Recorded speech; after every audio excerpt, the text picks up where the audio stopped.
Hi friends, ತಮ್ಮೆಲ್ಲರಿಗೂ taste and trust YouTube ಚಾನಲ್ಗೆ ಸ್ವಾಗತನ ಕೋರ್ತಾ ಇದ್ದೀನಿ.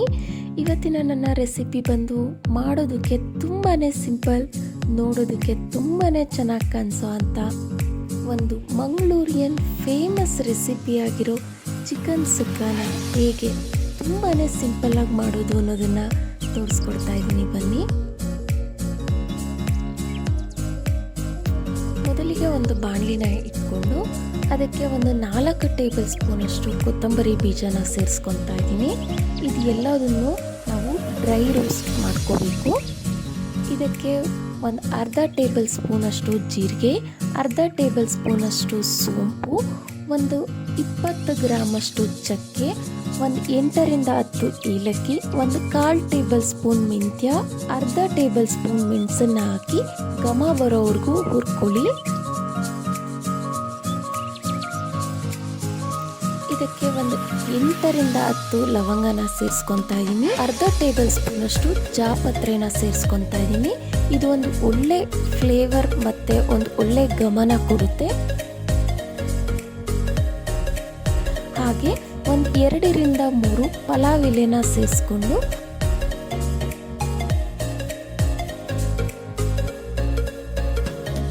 ಒಂದು 3 ಟೇಬಲ್ ಸ್ಪೂನಷ್ಟು ಕರಿಬೇವು ಸೊಪ್ಪನ್ನು ಸೇರಿಸ್ಕೊಂಡು ಇದೆಲ್ಲವನ್ನು ನೀಟಾಗಿ ಹುರಿದು ಎತ್ತಿಟ್ಕೊತಾ ಇದ್ದೀನಿ.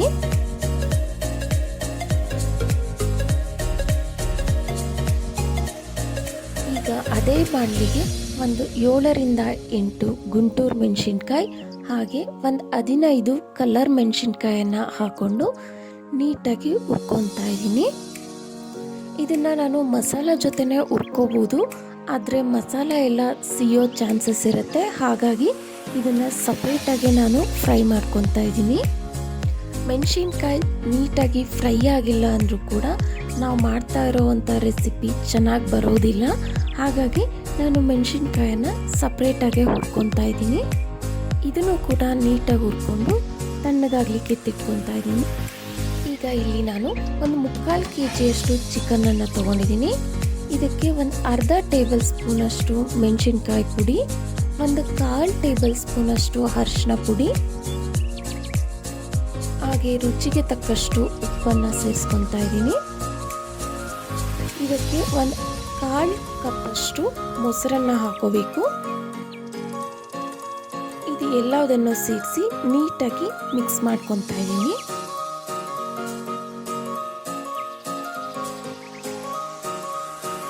ಈಗ ಇದೆಲ್ಲದನ್ನು ನೀಟಾಗಿ ಮಿಕ್ಸ್ ಮಾಡಿಕೊಂಡು ಒಂದು 30 ನಿಮಿಷಗಳ ಕಾಲ ಇದನ್ನು ನೆನೆಲಿಕ್ಕಿಡೋಣ. ಅಷ್ಟರಲ್ಲಿ ನಾವೀಗಾಗಲೇ ಹುರಿದಿಟ್ಟಿರುವಂಥ ಮಸಾಲೆಗಳನ್ನ ನೀಟಾಗಿ ನುಣ್ಣಗೆ ರುಬ್ಕೊಂಡು ಬರೋಣ.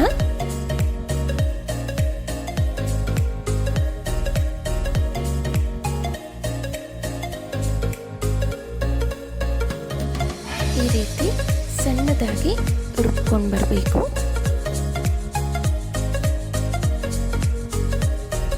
ಒಂದು ಬಾಣಲಿಯನ್ನು ಇಟ್ಕೊಂಡು ಇದಕ್ಕೆ ಒಂದು 2 ಟೇಬಲ್ ಸ್ಪೂನಷ್ಟು ಎಣ್ಣೆಯನ್ನು ಸೇರಿಸ್ಕೊತಾ ಇದ್ದೀನಿ. ಇದಕ್ಕೆ ಸ್ವಲ್ಪ ಕರಿಬೇವು ಸೊಪ್ಪು ಹಾಗೆ ಒಂದು ಅರ್ಧ ಕಪ್ಪಷ್ಟು ಸಣ್ಣದಾಗಿ ಹಚ್ಚಿರೋ ಈರುಳ್ಳಿಯನ್ನು ಸೇರಿಸ್ಕೊತಾ ಇದ್ದೀನಿ.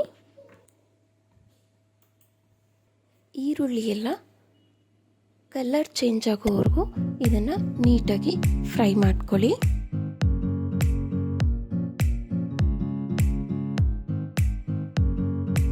ನೋಡ್ತಿದ್ದೀರಲ್ಲ, ಈ ರೀತಿ ಕಲರ್ ಚೇಂಜ್ ಆಗೋವರೆಗೂ ಫ್ರೈ ಮಾಡಿಕೊಂಡು ಇದಕ್ಕೆ 2 ಟೇಬಲ್ ಸ್ಪೂನಷ್ಟು ಶುಂಠಿ ಬೆಳ್ಳುಳ್ಳಿ ಪೇಸ್ಟನ್ನು ಸೇರಿಸ್ಕೊತಾ ಇದ್ದೀನಿ. ಇದೆಲ್ಲ ಹಸಿ ವಾಸನೆ ಹೋಗೋವರೆಗೂ ನೀಟಾಗಿ ಫ್ರೈ ಮಾಡ್ಕೋಬೇಕು. ಈಗ ಇದಕ್ಕೆ ನಾನು ಈಗಾಗಲೇ ಮಸಾಲೆ ಹಾಕಿ ನೆನೆಸಿಟ್ಟಿರೋ ಅಂಥ ಚಿಕನನ್ನು ಸೇರಿಸ್ಕೊತಾ ಇದ್ದೀನಿ. ಇದನ್ನು ಯಾವುದೇ ರೀತಿ ನೀರು ಹಾಕ್ದಿರ ಇದನ್ನು ನೀಟಾಗಿ ಹುರ್ಕೊಳ್ಳಿ. ಚಿಕನ್ನಲ್ಲಿರೋ ನೀರಿಂದನೇ ಇದು ಪೂರ್ತಿಯಾಗಿ ಬೇಯಬೇಕು. ತಳ ಹಿಡಿಲಿಕ್ಕೆ ಬಿಡಬೇಡಿ. ನೀಟಾಗಿ ಲಿಡ್ಡನ್ನು ಕ್ಲೋಸ್ ಮಾಡಿ ತೆಗೆದು ನೀಟಾಗಿ ಫ್ರೈ ಮಾಡ್ಕೋಬೇಕು. ಈಗ ಇದಕ್ಕೆ ಒಂದು ಅರ್ಧ ಟೊಮೆಟೊನ ಸೇರಿಸ್ಕೊತಾ ಇದ್ದೀನಿ. ಇದು ಕೂಡ ಸ್ವಲ್ಪ ಮಟ್ಟಿಗೆ ಸಾಫ್ಟ್ ಆಗಲಿಕ್ಕೆ ಬಿಡಬೇಕು. ಇದಾದ ನಂತರ ನಾವೀಗಾಗಲೇ ರೆಡಿ ಮಾಡಿ ಇಟ್ಕೊಂಡಿರೋಂಥ ಸುಕ್ಕ ಮಸಾಲಾನ ಸೇರಿಸ್ಕೊತಾ ಇದ್ದೀನಿ. ನಾನಿಲ್ಲಿ ಒಂದು 4 ಟೇಬಲ್ ಸ್ಪೂನಷ್ಟು ಮಸಾಲಾನ ಸೇರಿಸ್ಕೊತಾ ಇದ್ದೀನಿ. ಇದನ್ನು ಹಾಕಿ ನೀಟಾಗಿ ಒಂದ್ಸಲ ಮಿಕ್ಸ್ ಮಾಡಿಕೊಂಡ್ರೆ ಸಾಕು.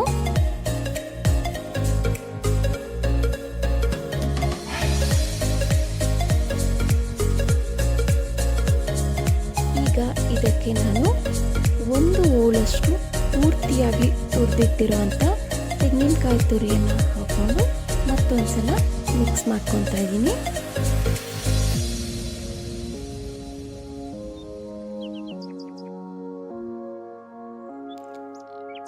ನೋಡ್ತಿದ್ದೀರಲ್ಲ, ಈ ರೀತಿ ಒಂದೇ ಒಂದು ಸಲ ಬಿಸಿ ಆಗೋವರೆಗೂ ಇದನ್ನು ಮುಚ್ಚಿಟ್ರೆ ಸಾಕಾಗುತ್ತೆ.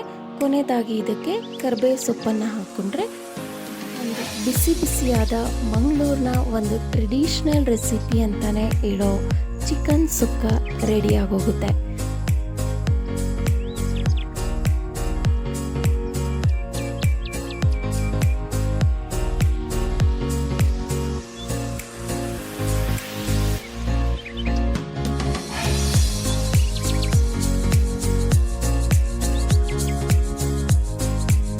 ನೋಡ್ತಿದ್ದೀರಲ್ಲ, ಇವತ್ತಿನ ನನ್ನ ಈ ರೆಸಿಪಿ ನಿಮ್ಮೆಲ್ಲರಿಗೂ ಇಷ್ಟ ಆಗಿದೆ ಅಂತ ಅಂದ್ಕೊತೀನಿ. ಇಷ್ಟ ಆಗಿದ್ದರೆ ಈಗಲೇ ಒಂದು ಲೈಕ್ ಕೊಡೋದನ್ನು ಮರಿಬೇಡಿ. ಮತ್ತು ನಮ್ಮ ಚಾನಲ್ನ ಸಬ್ಸ್ಕ್ರೈಬ್ ಆಗೋದ್ರ ಮೂಲಕ ನನಗೆ ಸಪೋರ್ಟ್ ಮಾಡಿ. ನೀವು ಕೂಡ ಮನೆಯಲ್ಲಿ ಈ ರೆಸಿಪಿನ ಟ್ರೈ ಮಾಡಿ ಹೇಗೆ ಬಂತು ಅಂತ ನನಗೆ ಕಾಮೆಂಟ್ ಬಾಕ್ಸಲ್ಲಿ ಕಮೆಂಟ್ ಹಾಕೋದನ್ನು ಮರಿಬೇಡಿ. ಮತ್ತೊಂದು ಹೊಸ ರೆಸಿಪಿಯೊಂದಿಗೆ ಮುಂದಿನ ವಿಡಿಯೋನಲ್ಲಿ ಸಿಗ್ತೀನಿ.